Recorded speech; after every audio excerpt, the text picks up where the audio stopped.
How are you? As you know, my name is W. Clement Stone.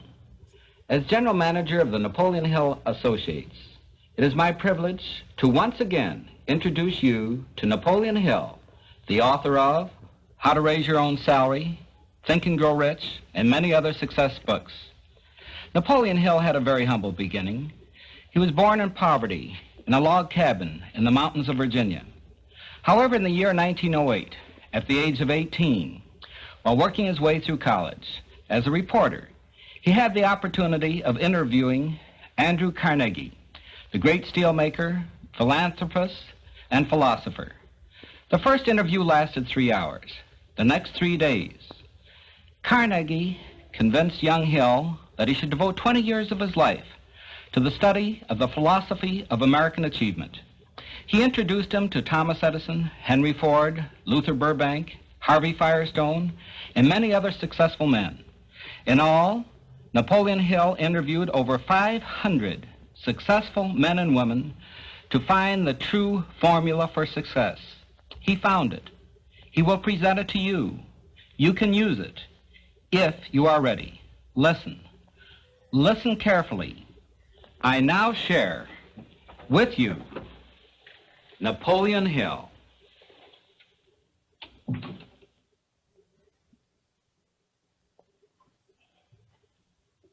How do you do? I'm very happy to have this personal visit with you. Won't you be seated, please? We come now to the second of the 17 principles which lead to the master key with which you may open the door to the attainment of your definite major purpose in life. This principle of success is called the mastermind principle.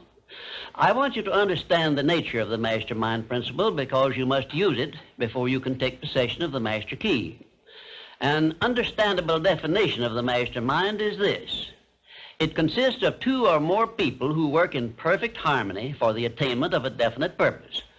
Now, here are some interesting facts about the mastermind which give you an idea of how important it is and how necessary that you embrace this principle and make use of it in attaining success in your chosen occupation. First of all, it is the principle through which you may borrow and use the education, the experience, the influence, and perhaps the capital of other people in carrying out your own plans in life. It is the principle through which you can accomplish in 1 year more than you could accomplish without it in a lifetime if you depended entirely upon your own efforts for success. And I have heard well-informed Bible students say that the first known application of the mastermind was that which existed between the Nazarene and his 12 disciples. Of one fact, I am absolutely sure. When you form a true mastermind alliance with others and work with them in a spirit of perfect harmony, you can draw freely upon the spiritual forces within you in carrying out your plans and desires. I also know that the mastermind principle can give you absolute protection against failure, provided always that your purpose in using this principle is beneficial to all whom you influence. In my research while organizing the science of success, I had the collaboration of practically every outstanding successful man this country has produced during the past 50 years. And I can tell you definitely that their success was due in the main to their knowledge and application of the mastermind principle. I wish also to call your attention to the fact that our great American way of life and our unmatchable system of free enterprise have been built upon the mastermind principle. The greatest document ever conceived by the mind of man is a perfect example of the mastermind principle in action. It is the Declaration of Independence, and the best evidence of the importance of maintaining perfect harmony in a mastermind alliance may be found in the fact that the 56 men who signed the Declaration of Independence knew full well that it might turn out to be either a license of freedom for all mankind or a death warrant which would cause each of the signers to be hanged. Now let us see how the mastermind principle has brought success to people whom we all know. First, consider when Kate Smith began her career as a singer. She had difficulty in earning enough from her singing to pay her living expenses. And she perhaps never would have made her singing pay if she had not discovered and applied the mastermind principle, which gave her access to the master key to success when she formed a mastermind alliance with Ted Collins. And according to a report I saw in Reader's Digest, Kate Smith has earned upwards of $30 million, and she is still in the upper brackets of income. 2, I remember when Edgar Bergen and that cute little block of wood known as Charlie McCarthy used to play anywhere they could get an engagement. And I rather suspect that often all they got for their services was a meal. But Edgar Bergen is a smart man in the field of entertainment. So he formed a mastermind alliance which introduced him and Charlie to millions of people by radio and television. And I suspect he is not concerned about money any longer. And you may be surprised when I tell you that the great Ford industrial empire started with the formation of a mastermind alliance between Henry Ford and his wife.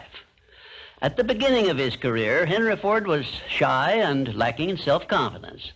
It was Mrs. Ford who inspired Henry Ford with the faith and the courage to go ahead with the perfection of his horseless carriage. Although his relatives and neighbors generally tried to discourage him from wasting his time with the contraption, as they called it.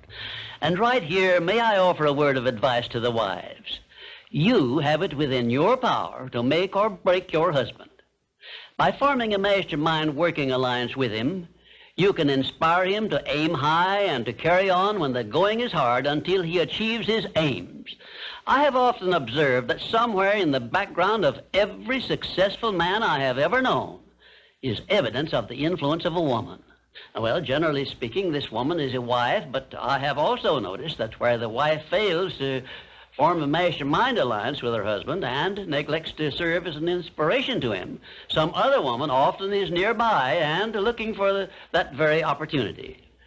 4, the Federation of States, known as the United States of America, is the richest and the most powerful nation civilization has yet produced. And the secret of our strength and riches consists in our form of government through which all our states function in a spirit of harmony based on the mastermind principle through a central federal government located at Washington. And now a word to you personally. If you work for a salary or wages, you have a marvelous opportunity to promote yourself into a higher income and a more responsible position by forming a mastermind alliance with your associate workers, including the management. In my next visit, I will give you further instructions on how to apply the mastermind principle so as to increase your own income and promote yourself to a higher position with the full cooperation of your management. Yes, that is correct. I will show you how to write your own price tag, fix your own wages, establish your own working hours, and give yourself financial independence. But right now, I want you to do 3 things before our next visit. First, decide definitely where you wish to be and what you wish to be doing during the next 3 years. And second, decide how much money you desire to be making and what you are going to do to earn it.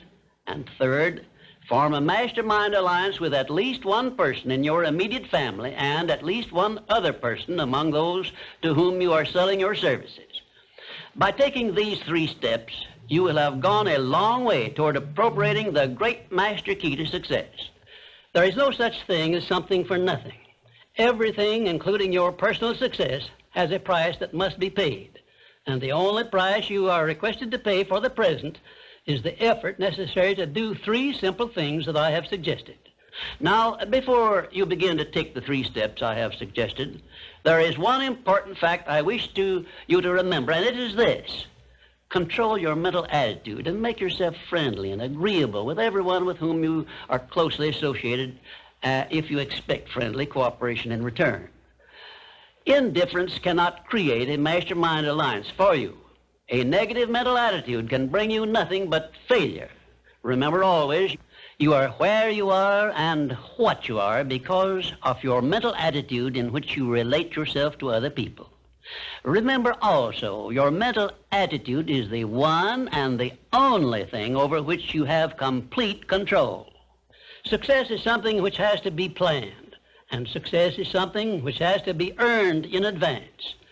True, there is such a thing as luck, But just remember that luck is something you can create for yourself if you know the rules and follow them just as I give them to you. Remember, too, that success in the higher brackets of achievement is something that can be had only by taking others along with you. And the best definition of success, which I know, is this. Success is the knowledge with which to get whatever you want from life without violating the rights of others and by helping others to acquire it. There is a known formula for the attainment of success, and it is as definite and certain as are the rules of mathematics or the principles of science. My purpose in these visits is to bring you that formula in simple terms that you can understand and apply. But I can never give you that for which you are not ready. If you are ready to advance into the higher brackets of success, you will recognize this fact by your willingness to follow the simple instructions I shall give you as we go along. If Kate Smith had not been ready for success when she formed the mastermind alliance with Ted Collins, he couldn't have brought her success.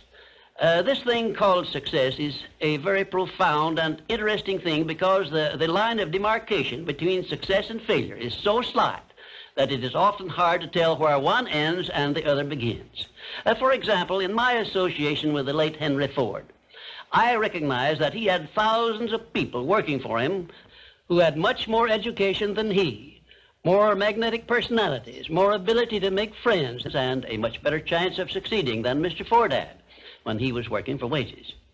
But Mr. Ford had one simple quality the others who worked for him did not possess. The same quality I will clearly describe for you in my future visits with you. Meanwhile, I would be interested in knowing if you can describe this one simple quality Henry Ford possessed, which made him the greatest industrialist this nation has ever produced. In my next visit, I will give you a definite clue as to the success quality which helped Henry Ford spread his influence throughout the world and make himself richer than Croesus, despite the fact that he had only a meager common school education. Until then, please be of good cheer, will you? And just remember that your only real limitation is the one you accept and set up in your own mind.